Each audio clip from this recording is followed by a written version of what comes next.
Hi everyone, hope you're all doing well and staying safe.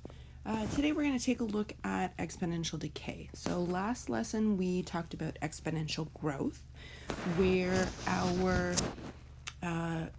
base, or what we're multiplying by each time, was greater than 1, so that our amount that we started with is increasing each time. This time we're going to take a look at decay, which means what we started with we have less of each time period. So example number 1, we have a car that's valued at $32,000, depreciating at a rate of 20% per year. And we want to figure out how much the car is worth after each year. So at time 0, remember, we are still going to be multiplying by the value, but our exponent is going to be 0, which means that we don't change our initial value. What we have to be careful of is this 20% depreciation. And depreciation simply means a value that is lost each time period. So if it's depreciating at 20%, we don't want to multiply by 0.2, because then we're figuring out 20% remaining. So when we talk about decay, we have to talk about as in what's lost. So where we talked about if we had a 20% increase for growth, we added that to 100%. Now if we're losing 20% each time period, that means that we have 80% remaining. So we're actually going to be multiplying by 0.8 each time period. And in time 0, our exponent is 0. We know 0.8 to the 0 is equal to 1. So 1 times 32,000 is still that initial value. After 1 year, we're going to now multiply 32,000 times 0.8 once.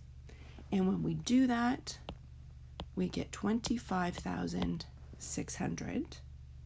We can now, to figure out after 2 years, either take our 25,600 times 0.8, or to get a more precise answer, what we're going to do is multiply by 0.8 twice by that 32,000. And when we do so, we get 20,480. And we can keep doing this. After 3 years, we would have to the power of 3, giving us an answer of 16,384. And after 4 years, multiplying by 0.8 4 times, and we get a value of 13,107, rounded to the nearest dollar. So when we talk about the value after n years, we are simply taking our initial value and multiplying by 0.8 n number of times, or how many years have passed. So using this chart now, we want to create an equation first of all, so that for any number of years, we can figure out the value of the car.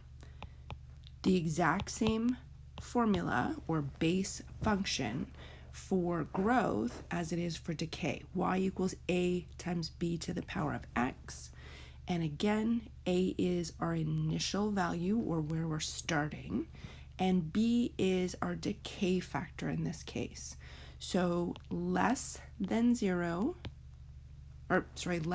1, somewhere between 0 and 1. Remember, it can't be a negative number, can't be 0, and it can't be exactly 1 either.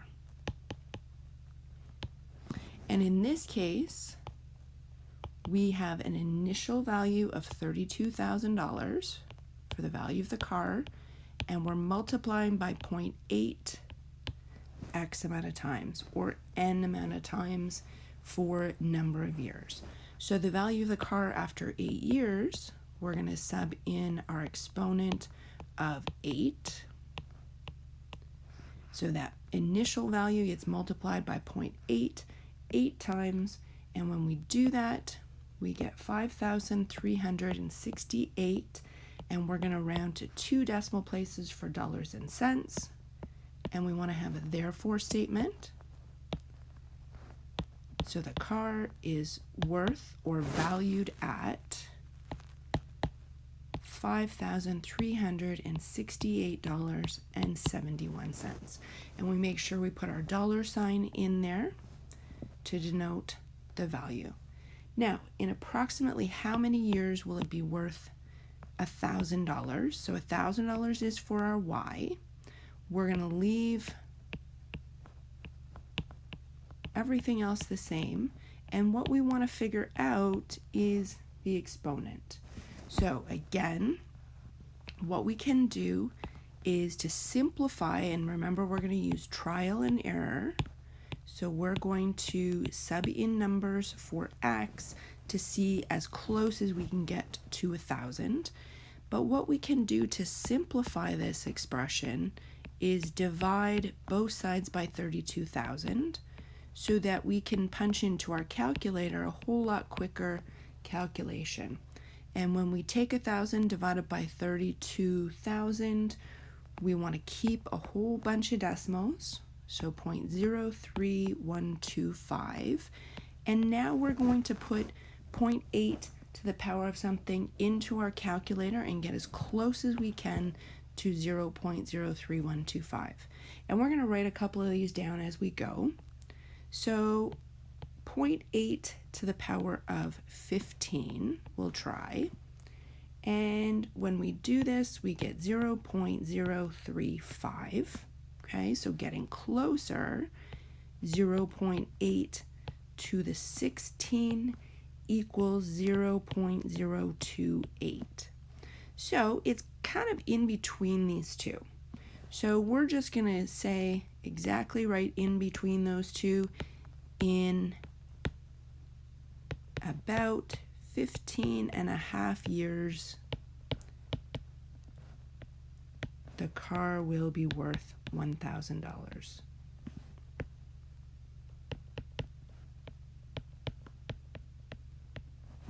Okay, so in questions like this, when we have to solve for the exponent, we have to just use trial and error at this point and get as close as we can. Example number 2, the half-life of potassium-42 is approximately 12 hours. Now, when we're talking about half-life, this means that usually we're talking about something that's radioactive or deteriorating, and it means how long does it take for half of the amount to be remaining. So when we talk about half-life, it's half of what we started with remains. So if we're trying to figure out the amount of potassium-42 that remains, we're going to use our table again. So number of half-lives at time 0 is 0. Our original 120 remains. Now what we would multiply by to see what we would have remaining, if we have half of it, then we're going to multiply by half, or 0.5. So our calculation in this case would be times 0.5 to the 0. After 12 hours, we have 1 half-life. Note that this doesn't happen every hour, so we have to account for that in our formula or in our calculations. 24 hours is 2 time periods, 36 is 3, and 48 is 4. So notice that whatever t is, the time, we're dividing that by 12 to get our number of half-lives. So after 12 hours or 1 half-life, we are going to have 60 remaining. 60 milligrams, which can be calculated as 120 times 0.5 to the power of 1. After a second time period, now we're going to have 30 remaining. Again, can be calculated by taking 120 times 0.5 squared. After 3 time periods, we have 15, or 120 times 0.5 to the power of 3. And after 4 time periods, we have 7.5, which again can be calculated in one step, taking 120 times 1/2 to the power of 4. So in general, we can count the amount that's remaining by taking 120, our original amount, times 0.5 to the power of t over 12. And t is in number of hours. And that's exactly what our equation looks like. So, again, y equals ab to the power of x. Our initial amount was 120. Our decay factor, 0.5. And multiplying by 0.5, we know we're going to have less each time period. So after 2 days, we're going to calculate, we're going to have y equals 120 to the power of 0.5. Remember, t is in number of hours, so we're going to have 48 divided by 12. And we can simplify that to 120 times 0.5 to the power of 4, which we can already see on our table as well, was 7.5 milligrams. And we want a therefore statement. After 2 days,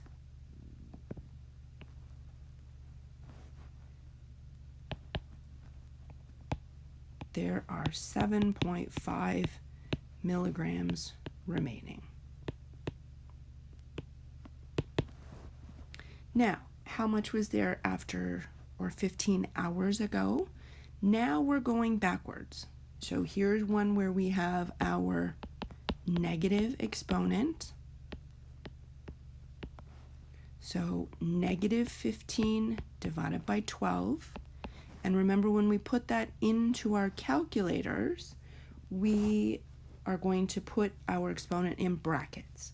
So 0.5 to the power of bracket, negative 15 divided by 12, end bracket, and multiply by 120. And when we do that, we get 285.4. And again, we do a therefore statement. 15 hours ago, there was 285.4 milligrams of P42. Okay, and again, just noticed for part C, our formula after 19 hours, we didn't do our 19 hours, times 0.5 to the power of 19 over 12, and doing exactly what we just did there, and we can calculate that in our calculators. Okay, so same idea as exponential growth. We're still using the same base formula, but this time the base, or what we're multiplying by, is less than 1 so that we have less remaining. And if we want to figure out if we're losing a percentage, we have to remember that we take that percentage away from the 100% that we started with to see what we have left each time period and